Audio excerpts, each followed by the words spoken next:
ओम शांति। आज प्यारे मीठे भगवान की मीठी मुरली मंथन की डेट है 16 नवंबर 2020। तो कल 15 नवंबर था और हम सब ने मिलकर अच्छे से दिवाली मनाई। जो बाबा ने बोला था कि शुद्ध संकल्पों रूपी मन का दीपक जगाओ, तभी तुम्हारे पुराने संस्कार वो तुमसे छूटेंगे और नए वस्त्र, दैवी संस्कार के नए वस्त्र पहनने हैं। हाँ, और एक दीप जगेगी तभी उससे दीप मालाएं जग जाएगी। मतलब सत्युग लाने हैं हम सबको। खुद जगेंगे तभी तो औरों को जगाएंगे। चलिए, आज बाबा ने क्या बोला। बाबा ने कहा, मीठे बच्चे, तुम इस रूहानी यूनिवर्सिटी के स्टूडेंट हो। तुम्हारा काम है सारे यूनिवर्स को पिता का मैसेज देना। हम किस यूनिवर्सिटी के स्टूडेंट हैं? रूहानी यूनिवर्सिटी, आत्मिक यूनिवर्सिटी, जहाँ आत्माएं पढ़ती हैं। तो हमारा काम ही है सारे यूनिवर्स को भगवान का मैसेज देना। और हम मैसेज नहीं दे रहे हैं, या फिर मुरली ही मिस कर दे रहे हैं, तो फिर कहाँ से हम रोज़ रोज़ समझेंगे? जो इशारा भगवान की तरफ से हमें मिल रहा है उस पर हम कैसे अमल कर पाएंगे? कल भी बाबा ने बोला था ना, कमल बनना है तो ज्ञान को अमल करो। और सबसे पहली शिक्षा है मुरली सुनो, मुरली से प्रेम करो, मुरली के पॉइंट्स याद करो, धारणा करो, कोर्स कर लो। कि कोर्स नहीं करेंगे तो जो भी बातें सुनेंगे तो वो उल्टा घड़ा जैसा हो जाएगा। हाँ, ऊपर बरसेगा लेकिन वो कुछ अंदर जा नहीं पाएगा, सब बाहर का बाहर रह जाएगा। इसीलिए बाबा कहते हैं रूहानी यूनिवर्सिटी की कुछ प्रिंसिपल्स हैं जिन्हें हमें फॉलो करनी है। प्रश्न, अभी तुम बच्चे कौन सा ढिंडोरा पीटते हो और कौन सी बात समझाते हो? उत्तर, तुम ढिंडोरा पीटते हो कि यह नई दैवी राजधानी फिर से स्थापन हो रही है, अनेक धर्मों का विनाश होना है। तुम सबको समझाते हो कि सब बेफिक्र रहो, यह इंटरनेशनल रोला है, लड़ाई जरूर लगनी है, इसके बाद दैवी राजधानी आएगी। दुनिया में भी जब कोई बहुत बड़े मिनिस्टर आने वाले हैं या फिर कुछ बहुत बड़ा कोई मेला लगने वाला है या और भी कुछ बातें होती हैं तो ढिंडोरा पीटते हैं ना, अनाउंसमेंट होता है ना कि ये होने वाला है, सुनो सुनो सुनो। इसी तरह बाबा कह रहे कि तुम बच्चों को भी ढिंडोरा पीटना है कि नए दैवी राजधानी स्थापन हो रही है। जो हमारा सनातन धर्म लुप्त हो गया था वो फिर से प्रत्यक्ष हो रहा है। कितनी बड़ी बात है, कितनी गुह्य बात है। लेकिन इसको समझेंगे वही जिन्होंने कोर्स किया हो, और वो इस धर्म के होंगे। देवी देवता धर्म वाले बच्चे ही इसे अच्छी रीति समझेंगे और इस पर चलेंगे। तो अनेक धर्मों का विनाश होना, क्योंकि ये जो अनेक धर्म है ना, ये इंसानों द्वारा बनाया हुआ है। हाँ, मानवता का धर्म, परमात्मा धर्म तो एक ही है, देवी देवता सनातन धर्म। तुम सबको समझाते हो कि सब बेफिक्र रहो, यह इंटरनेशनल रोला है, लड़ाई जरूर लगनी है। मतलब लड़ाई, महाभारत लड़ाई तो लगनी ही है। मतलब लगनी क्या, लगी हुई है। हर घर में, हर मन में क्या चल रहा है? लड़ाई चल ही रही है, अंतर्द्वंद की लड़ाई। तो पांडवों ने क्या किया? जो लड़ाई छिड़ी थी, जीत हुई थी, तभी तो राजधानी स्थापन हुई थी। तो हम बच्चे पांडव हैं, है ना, जो भगवान से पढ़ रहे हैं, सुन रहे हैं, भगवान के बताए रास्ते पर चल रहे हैं। ओम शांति। बाबा कह रहे हैं कि यह है रूहानी यूनिवर्सिटी। सारे यूनिवर्स की जो भी आत्माएं हैं, यूनिवर्सिटी में आत्माएं पढ़ रही हैं। मतलब इस यूनिवर्सिटी में सारे विश्व की जो भी आत्माएं हैं, जिस देवी कुल की आत्माएं, वो सब यहाँ पढ़ रही है। और यूनिवर्स अर्थात विश्व। अब कायदे अनुसार यूनिवर्सिटी अक्षर तुम बच्चों का है। हाँ, जिस्मानी यूनिवर्सिटी होती है उस तो हमने देखा है, जहाँ जिस्म पढ़ता है, मतलब शरीर पढ़ता है। लेकिन रूहानी यूनिवर्सिटी में आत्माएं पढ़ेगी। तो यह एक ही है, गॉड फादरली यूनिवर्सिटी। सभी आत्माओं को यहाँ लेसन मिलता है। तुम्हारा यह पैगाम कोई न कोई प्रकार से सबको जरूर पहुँचना चाहिए। मैसेज देना है ना, बाबा पूछ रहे हैं। और ये मैसेज भी बिल्कुल सिंपल है। बच्चे जानते हैं वह हमारा बेहद के पिता हैं, जिसको सब याद करते हैं। ऐसे भी कहे वह हमारा बेहद का माशूक है। सच बात है ना, परमात्मा ही तो सबके माशूक है, जिन्हें हर धर्म की आत्मा अपने अपने भाषा से, नाम से पुकार रही है। कोई भगवान कहते, कोई अल्लाह कहते, कोई गॉड, कोई साईं, कोई मालिक, हाँ, कोई खुदा। हर तरह से लोग पुकार रहे हैं, लेकिन किसको? उस खुदा को ही, उस परमात्मा को ही। तो जो फ्रेश बुद्धि वाले होंगे वह अच्छी रीति धारण कर सकेंगे। यूनिवर्स में जो भी आत्माएं हैं उन सब का पिता एक ही है। हाँ, बाकी दुनिया में तो अनेक मनुष्य पढ़ते हैं, तो इस यूनिवर्सिटी में भी पढ़ते हैं, लेकिन सबके विचार एक है। और कई आत्माएं हैं, बहन भाई का प्रेम। कोई बहन है जिनको ये ज्ञान मिला, उन्होंने अपने भाई तक पहुंचाया। अब भाई को अच्छा लगा तो वो अपने फ्रेंड्स को, अपने अपनों को बताएंगे। तो इसी तरह से बूंद बूंद से घड़ा तो भरना ही है। और जो भी इस ज्ञान अमृत को, अब वो जो मंथन हुआ था ना, समुद्र मंथन, इसकी कहानी तो सबको पता है। हाँ, एक तरफ असुर पक्ष थे और एक तरफ देव पक्ष, सुर पक्ष। और उसमें जो अमृत निकला था, तो असुर पक्ष के राहु जो थे, हाँ, वो आके बैठ गए थे ना देवता रूप धारण करके, इसमें देव वाली लाइन में, देवताओं वाली लाइन में। हाँ, तो वही बात है कि ये जो अमृत मिल रहा है, ये जो हम मंथन कर रहे हैं ना, हम सभी मंथन कर रहे हैं, तो इसमें से विष भी निकल रहा है, मतलब हमारे अंदर के विकार भी निकल रहे हैं, बह रहे हैं। हाँ, और अमृत भी निकल रहा है। तो अमृत को हमें अंदर लेना है, बूंद बूंद, लेकिन रोज लेना है। नहीं तो क्या होगा, 4 दिन तक विष पीते रहे, क्योंकि माया की दुनिया है, चारों तरफ विष ही विष फैला हुआ है। तो विष पीते रहे विचारों से, इसने ऐसा क्यों किया, वैसा क्यों, ये क्यों नहीं बात करता, ये क्यों ऐसे फंसा हुआ है। हाँ, ये क्यों, क्या करना, क्या विष से कम है क्या? ये यदि हम कर लेते हैं मन में, तो क्या हमारा मन अशांत रहता है? क्योंकि उसने क्यों किया। अच्छा, वो क्या हमारा गुलाम है जो हम चाहेंगे तो हंसे, हम चाहेंगे तो रोए? ऐसा होता है क्या? नहीं ना। तो फिर हमें क्या लेना है, इसमें से अमृत लेना है। और अमृत है कि किसी पर भी कोई क्यों क्या नहीं करना है। जो कर रहा है वो खुद ही रहम के पात्र है, उसका हिसाब स्वयं भगवान देख रहे हैं। हमें अपने आप को देखना है। सबसे पहली शिक्षा है कि हमें मंथन मिस नहीं करना है, बिल्कुल नहीं। और उसके पॉइंट्स को जरूर मन में रखना है। ऐसा नहीं कि हम रोज़ सुन रहे हैं लेकिन वो उल्टा घड़ा जैसा है, कुछ अंदर जा नहीं रहा है, तो उससे भी फ़ायदा नहीं होगा। कुछ सुनो तो उसे धारण करो। अब आप खाना का सिर्फ फ़ोटो देख लोगे, 56 भोग की थाली है कि आपके सामने, आपने उसे ग्रहण नहीं किया, तो आपका पेट भरेगा क्या?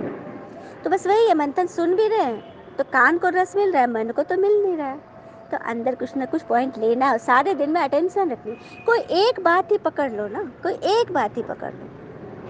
हाँ, जैसे बाबा ने बोला ना, ये रूहानी यूनिवर्सिटी है, तुम्हें मैसेज देना है। अब हम ये सोचें कि हम किसको मैसेज दे सकते हैं। हमारे अपने तो बहुत लोग हैं ना, फ़ोन से भी दे सकते हैं, या फिर मन से दुआ दे सकते हैं, ये तो कोई भी कर सकता है। हाँ, मन से सबके लिए शुभ भावना रखें, ये भी है, ये भी एक मैसेज है। हम प्रकृति को मैसेज दे रहे हैं। आई बात समझ में? इसलिए सेवा के लिए कोई भी ना तो कर ही नहीं सकता है। हर प्रकार से हम सेवा कर सकते हैं, यदि मन में चाहना होगी तो। क्योंकि कहते हैं ना, हाँ, कि happiness doesn't obey the laws of mathematics. सेवा, खुशी, आनंद कभी भी मैथमेटिक्स के नियम को ओबे, डजंट ओबे, मतलब उसकी आज्ञा का पालन, मतलब उसको नहीं मानती, sorry. Happiness doesn't obey the laws of mathematics, मतलब ऐसा नहीं है कि ओबे नहीं करती, मानती नहीं है लॉ ऑफ मैथमेटिक्स को। क्यों? क्योंकि when you start dividing it among others, it actually multiplies। Happiness, खुशी, आनंद, ज्ञान, बाबा ने बोला ना ज्ञान का मैसेज दो। तो ज्ञान जितनी आत्माओं को हम बांटेंगे तो ये एक्चुअल में मल्टीप्लाई हो जाता है, कि कई गुना होकर के हमें मिलता है। और कई आत्मा तो कहती हैं कि हम तो दुआओं से चल रहे हैं, क्योंकि जितनी आत्मा को आपने रास्ता बताया, सबके मन में सुख आ गया, शांति को उन्होंने समझ लिया, फील करने लगे अशांति का वातावरण है उसमें, फिर वो शांत रह पा रहे हैं। तो कितनी बड़ी दुआ होगी, कितना बड़ा दान हो गया। अच्छा, मीठे मीठे बच्चों प्रति भगवान की नमस्ते। हम बच्चों की भी प्यारे शिव पिता को नमस्ते। और बाबा दिल से सभी आत्माओं की तरफ से आपको very very very good morning. धारणा के लिए मुख्य सार है, पहले पॉइंट, अपनी स्थिति ऐसी अचल और निर्भय बनानी है जो अंतिम विनाश की क्षीण को देख सके। मेहनत करनी है देही अभिमानी बनने की। तो किसी सामने वाले की स्थिति के लिए हमें चिंता नहीं करना है, दिल शिकस्त नहीं होना है।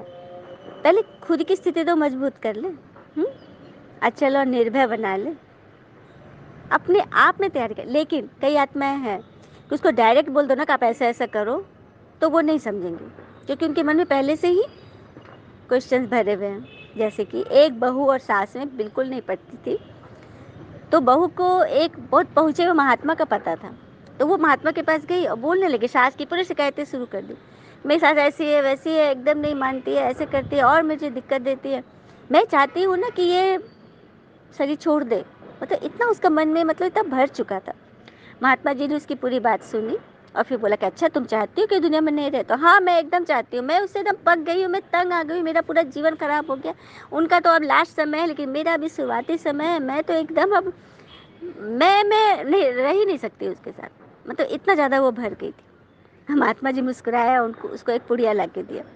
बोला ये देखो, सो तुम चाहती हो ना कि सास को पॉइजन दे दूँ, तो ये है स्लो पॉइजन। इसको रोज़ उनके खाने में, दूध में, चाय में इसको एक चुटकी बस डालना, लेकिन रोज़ देना। लेकिन इसके साथ तुम्हें एक और काम करना पड़ेगा। तो बोली क्या? कि उसको बहुत उत्सुकता थी, बड़ी खुश थी, क्योंकि जो चाह रही थी वो हो रहा है। तो तुम उसकी थोड़ी बड़ाई शुरू कर देना और उसके पसंद का खाना उनसे पूछकर रोज़ एक आइटम जरूर बना देना उनके पसंद का। तो बोले अच्छा ये, हाँ कर दूंगी। कितने दिन करना पड़ेगा? फिर तो वो नहीं रहेगी ना, एकदम मन से ले ली और चल दी। और रोज़ वही काम जैसे गुरुजी ने बोला, उसकी महिमा करने लगी और उनके पसंद का आइटम बनाने लगी। धीरे धीरे क्या हुआ कि ये तो महिमा कर ही रही थी, कुछ दिन के बाद ना उधर से भी महिमा आने लगी। सास भी, कोई भी आ रहा तो मेरी बहू तो मेरा बहुत मानती, रोज मेरे पसंद का खाना बनाती, खूब तारीफ होने लगी। और ये दोनों में अब बातचीत होने लगा और अच्छा संबंध हो गया। तो 1 महीना का समय दिया था गुरुजी ने, उसका पुड़िया भी खत्म हो गया। तो वो गई साधु जी के पास और बोली कि मुझसे बहुत बड़ी भूल हो, मैं नहीं चाहती हूँ कि वो अब इस दुनिया से जाए। मैं चाहती हूँ मेरे साथ मेरी माँ बन के रहे, हम दोनों में बहुत अच्छा संबंध हो गया। सो अब इसका कुछ काट है कि नहीं? मैं तो उन्हें रोज़ दे रही हूँ स्लो पॉइजन। तो गुरुजी हंसने लगे, अरे वो कोई विष नहीं था, वो चीनी का पाउडर था जो तुम उनकी चाय में इसमें दे रही थी। तो क्या सच में? हाँ, तुमने जो बोला ना कि मैं ऐसा चाहता हूँ, तो हम लोग तो ऐसा नहीं बताते ना, हम लोग तो सबका भला चाहते हैं। इसीलिए मैंने तुम्हें जब साफ साफ मैं तुम्हें कहता नहीं उनकी बड़ाई करो, तो तुम कभी नहीं मानती, क्योंकि तुम उस वक्त भरी पड़ी थी। इसीलिए मैंने तुम्हें ये उपाय बताया। और फिर जब तुमने उस पर चला, और फिर देखो कौन किया, तुम्हारे मन ने तो किया ना। बताया तो मैंने, लेकिन किया तो तुमने। तो इतने अच्छे से वो समझ गई और अपनी आत्मिक स्थिति को इतना वंडरफुल बना ली कि उसके लिए परिस्थिति अब क्या बन गई, उसके हाथ का खेल, है ना। तो वही करना है हमको। दूसरी पॉइंट है, नई राजधानी में उच्च पद पाने के लिए पढ़ाई पर पूरा पूरा ध्यान देना है। पास होकर विजय माला का दाना बनना है। तो ऐसा पास हो रहा है ना सबको। अपनी स्थिति पर पहले विजय पालो, अपनी मनस्थिति को गिरने मत दो, क्योंकि मन की स्थिति पता है रेगुलेटर की तरह होती है। जैसे फ़ैन की स्पीड हम रेगुलेट करते हैं ना, रेगुलेटर से 1 2 3 4 5, हाँ उसी तरह से मन की स्थिति। सामने से कुछ आ रहा है, कुछ बातें आ रही हैं आपके पसंद की नहीं है, तो आप अपनी मन की स्थिति को रेगुलेट कर दो। मुझे हाई स्पीड कर दो, कि मुझे अपनी स्थिति को एकदम हाई कर लेना, ताकि वो चीज़ें मुझे पसीना मुझे लगे ही नहीं, मुझे गर्मी नहीं फील हो, है ना। तो वही बात है। चलिए हम सभी बाबा से प्यार से वरदान लेते हैं, क्योंकि ये ज्ञान हमें स्वयं भगवान बैठ सुना रहे हैं।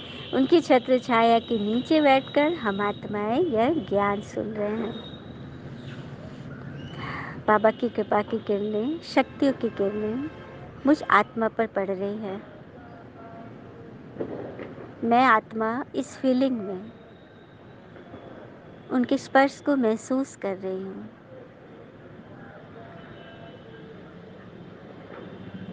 बाबा का रूहानी स्नेह व शक्तियाँ मुझ आत्मा पर बरस रही है। उनके वरदानी हाथ मेरे सर पर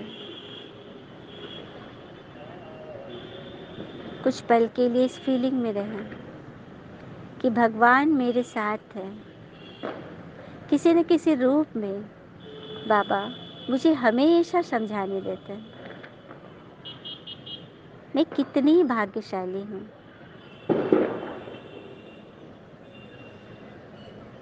इस तरह से मन ही मन बाबा से बातें करें, अपने आप से बातें करें, अपनी प्राप्तियों का लिस्ट रखें सामने, कि जब से बाबा से मिले आपके जीवन में क्या परिवर्तन हुआ, क्या पाया आपने।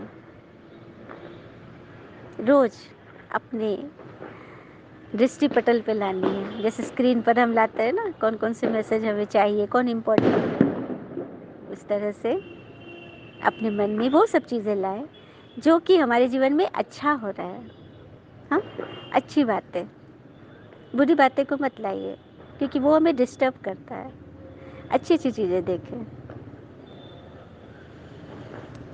बाबा ने बोला, निर्बल, दिल शिकस्त, असमर्थ आत्मा को एक्स्ट्रा बल देने वाले रूहानी रहम दिल भव। निर्बल, दिल शिकस्त, असमर्थ आत्मा को एक्स्ट्रा बल देने वाले रूहानी रहम दिल भव। कैसे? जो रूहानी रहम दिल बच्चे हैं वह महादानी बन बिल्कुल होपलेस केस में होप पैदा कर देते हैं।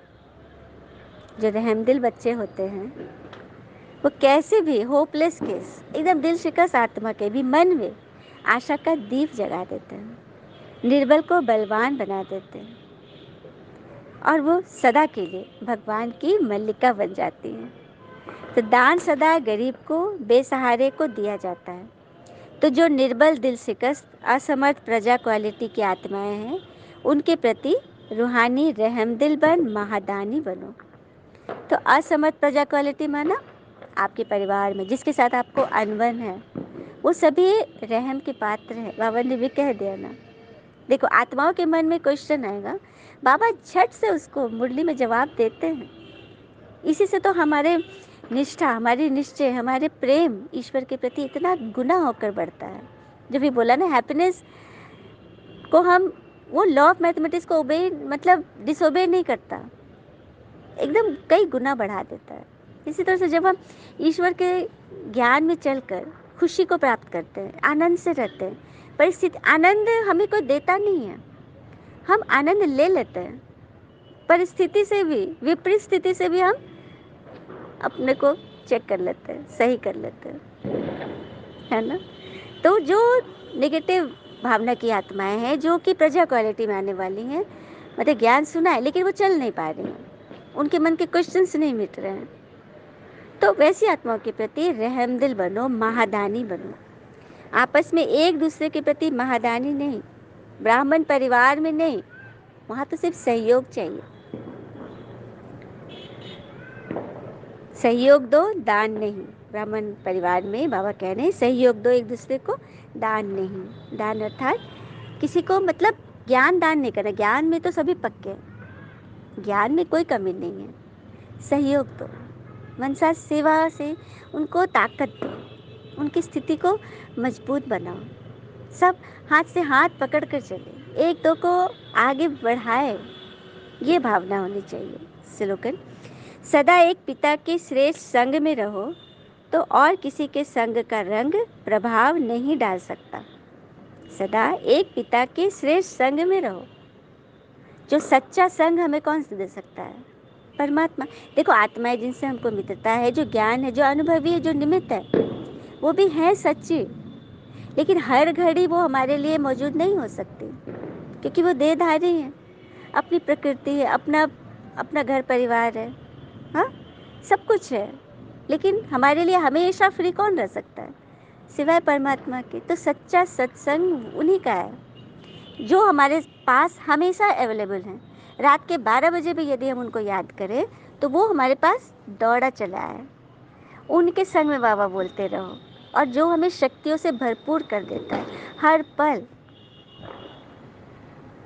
तो किसी और के रंग का प्रभाव नहीं आएगा। जैसे कोई मेरे साथ बात नहीं कर रहा है, कोई मेरे पर ताना दे रहा है, कोई मुझे नहीं सुन रहा है, कोई मुझे नहीं समझ रहा है, इन सब क्वेश्चन से हम उपराम हो जाएंगे। नहीं समझ रहा है, कोई बात नहीं, मैं तो समझती हूँ ना उनको, कि ये माया के वश है, उन्हें क्षमा करना है, उन्हें परमात्मा के सामने हाजिर नाजिर जानकर इमर्ज करना है सूक्ष्म रूप से, और शांति का दान देना है। वो शांति की प्यासी हैं, प्रेम स्नेह की प्यासी आत्मा है, उनको ऐसा स्नेह प्रेम की बारिश करो मन से, है ना।